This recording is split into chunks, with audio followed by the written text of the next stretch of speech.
अस्सलाम वालेकुम, मैं हूँ सीमीन जाफ़री, लाइफ कोच। आज हम जिस मौजू पे बात करेंगे वो बहुत ही स्टार्टिंग से है और वो ये है कि मैंने कहाँ से अपनी लाइफ कोचिंग की जर्नी को स्टार्ट किया और इस प्रैक्टिस को किस तरीके से मैंने शुरू किया। जी हाँ, तो हम थोड़ा सा फ्लैशबैक में चलते हैं। मैं अपने आने वाली मज़ीद वीडियोज़ में जो लाइफ कोचिंग के हवाले से होंगी उस पर हम डिस्कस करेंगे। इससे पहले थोड़ा सा एक ओवरव्यू जान लें कि इस काम को करने का जो मकसद था वो कहाँ से शुरू हुआ।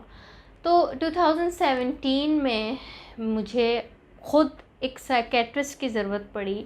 हर इंसान की ज़िंदगी में एक ऐसा दौर होता है जिससे वो गुज़र रहा होता है और वो जो है डिज़ास्टर होता है, वो डिसअपॉइंटमेंट्स का दौर होता है, वो डिस्ट्रेस का दौर होता है। तो जब मैं उस वक्त में से गुज़र रही थी तो मुझे एक साइकेट्रिस्ट की ज़रूरत पड़ी। मुझे किसी ने रिकमेंड किया और पाकिस्तान का बहुत माना हुआ इदारा, मैं उसका यहाँ नाम मेंशन नहीं करूँगी, मैंने वहाँ उस इदारे में मैं गई और एक बहुत ही काबिल और नामी गिरामी हस्ती साइकेट्रिस्ट, पाकिस्तान के बहुत बड़ा वो भी नाम है, उनको भी मैं यहाँ मेंशन नहीं करूँगी, बहुत रिस्पेक्टफुल पर्सनैलिटी हैं। बीइंग अ ह्यूमन बीइंग वो बहुत अच्छे हैं, लेकिन बीइंग अगर हम प्रोफेशनलिज्म बात करें तो थोड़ी सी करेक्टरिस्टिक्स हैं जिस पे हम बात यहाँ पे आज करेंगे।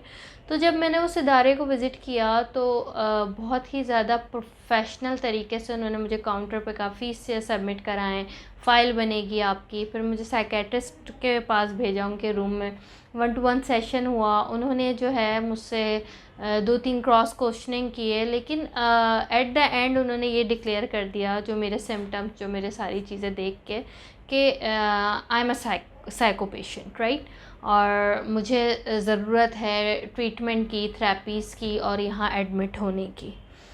तो इन माय इनर सेल्फ मैं अपने आप को समझ रही थी कि मुझे किसी साइकेट्रिस्ट की, किसी साइकोलॉजिस्ट की ज़रूरत नहीं है, मुझे किसी ऐसे इंसान की ज़रूरत है, ऐसे कंधे की ज़रूरत है, ऐसे कानों की ज़रूरत है जो मुझे सुन लें, जो मुझे समझ लें और मेरी बात पर जो है ना, क्या कहते हैं, बस गौर व खोज कर लें।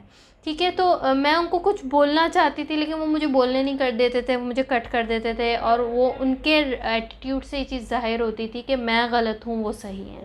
तो इस चीज़ ने मुझे और मज़ीद डिप्रेस किया और मज़ीद मुझे परेशान किया और यानी मैं वहाँ से फ़रार इख्तियार करने लगी। ठीक है, तो अक्सर ऐसा होता है, जो हमारे बड़े बड़े इदारे हैं, जो वहाँ पे साइकेट्रिस्ट बैठे हैं और जो साइको पेशेंट्स ट्रीट करते हैं, लोग वहाँ से फ़रार इख्तियार करते हैं। इवन तो कि हमारी फैमिलीज़ में ये बहुत बड़ा जो है ना एक लेबल बुराई का समझा जाता है कि किसी को ये कह दें कि आपके घर में नफ्सियाती मरीज़ है, यानी जस्ट लाइक कि आपने उसको एक कोई उसके लिए अब्यूज़ यूज़ किया है, कोई स्लैंग लैंग्वेज यूज़ की है।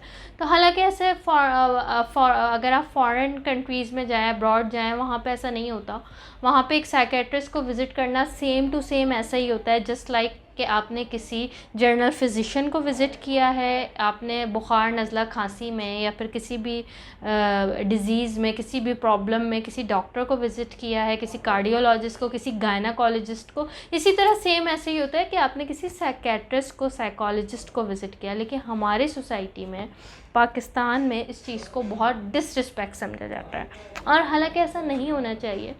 अगर आपको जिस्मानी आर्ज़ा है, आप डॉक्टर के पास जाते हैं, अगर जहनी कोई आर्ज़ा है तो भी डॉक्टर, वो भी डॉक्टर हैं, आप उनको कंसल्ट करते हैं। बहरहाल कम टू द पॉइंट कि जब मैं विज़िट उनको मैंने किया, मैं वहाँ से बिल्कुल सेटिस्फाई नहीं हुई। मैं वहाँ से निकली और मैं घर आई और घर आने के बाद मैंने इस चीज़ को रियलाइज़ किया कि कौन होगा वो जो सुनने वाला होगा, वो प्रोफेशनल भी होगा और बातों को समझेगा भी और मुझे इस मसले का हल भी देगा। तो रिसर्च पे, फाइंडिंग्स पे काम करते करते एक टर्म सामने आई, that was a life coach term. Life coach को ढूंढा, लाइफ कोच को समझा, माइंडफुलनेस को पढ़ा, माइंड साइंसेस को पढ़ा और आहिस्ता आहिस्ता अल्हम्दुलिल्लाह इस काबिल, इस पोजीशन पे आ गई मैं कि मैंने अपने आप को भी with in a 6 month stable किया और दूसरों को भी सर्व करने लगी। और मैं इस फील्ड में 2009 से हूँ और अल्हम्दुलिल्लाह 100 ऑफ़ क्लाइंट्स हैं जिसके ऊपर मैं काम कर रही हूँ, जिनकी लाइफ कोचिंग कर रही हूँ। और मेरा ये स्लोगन है, help people to help themselves, यानी लोगों की मदद इस तरह की जाए कि वो अपनी मदद आप कर सकें।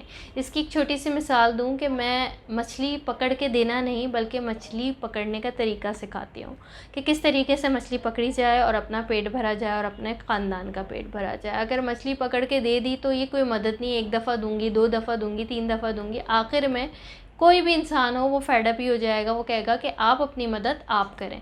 तो इंसान को इस काबिल बनाना, इंडिविजुअल को इस काबिल बनाना एक लाइफ कोच का ये काम है और एक लाइफ कोचिंग की ये टर्म है। और इस प्रैक्टिस को मैंने स्टार्ट किया 2009 से और अल्हम्दुलिल्लाह ये कंटिन्यू है और आगे भी चलता रहेगा। बस ये एक छोटी सी स्टोरी थी मेरी, जहाँ से ये जर्नी स्टार्ट हुई। और in the end of this video मेरा हरगिज़ ये मतलब नहीं है कि मैं किसी साइकेट्रिस्ट, किसी साइकोलॉजिस्ट को डिसरिस्पेक्ट कर रही हूँ या फिर उनके प्रोफेशन को चैलेंज कर रही हूँ कि वो ठीक से काम नहीं कर रहे। जो हैं, जिस प्रोफेशन के लोग हैं वो अपना काम कर रहे होंगे, लेकिन समहाउ कहीं पे हमें थोड़ा सा इससे अप होकर सोचना चाहिए कि अगर हमारा कनेक्शन इस फील्ड से, इंसान और इंसानियत की फील्ड से है, तो हमें इंसान और इंसानियत के सब्जेक्ट को थोड़ा सा इन डेप्थ पढ़ना चाहिए और उस पर इन डेप्थ काम करना चाहिए। ये बहुत वाइडर सब्जेक्ट है और इस सब्जेक्ट में बहुत कुछ है समझने के लिए। और एक सोशल साइंटिस्ट बनने के लिए आपको जो है ना, बहुत ज़्यादा जो है इस पर रिसर्च फाइंडिंग करके, और एक इंसान के ऊपर आप काम कर रहे हैं, किसी मशीन पे काम नहीं कर रहे हैं। मशीन के पुर्जे ख़राब हो जाते हैं तो वो दोबारा से रिपेयर हो जाते हैं, सारी चीज़ें ओके हो जाती हैं। अगर मशीन डिस्ट्रॉय हो जाए तो वो दोबारा से बन जाती है। लेकिन अगर इंसान ख़त्म हो जाए, हर चीज़ का नेमल बदल है, लेकिन इंसान की ज़िंदगी का कोई रिटर्न नहीं है, ठीक है, उसका कोई नेमल बदल नहीं है। वो चला गया तो बस चला गया। तो यहाँ पे उसकी एंजाइटी, डिप्रेशन, स्ट्रेस और बहुत सारे इश्यूज़, रिलेशनशिप इश्यूज़, उसके जो है स्पिरिचुअल इश्यूज़, इन सब चीज़ों को टैकल किया जाता है और बहुत खुश असलूबी से टैकल किया जाता है। और कोशिश ये की जाती है कि हमें आउटकम्स मिलें और हम आउटकम्स पे काम करें। इंशाल्लाह अगली वीडियो में हम किसी प्रॉब्लम के सलूशन पे बात करेंगे और आपको हेल्प करेंगे। यहाँ तक इतना ही। इस दुआ के साथ खुश रहें, आबाद रहें, कामयाब रहें। अल्लाह हाफ़िज़।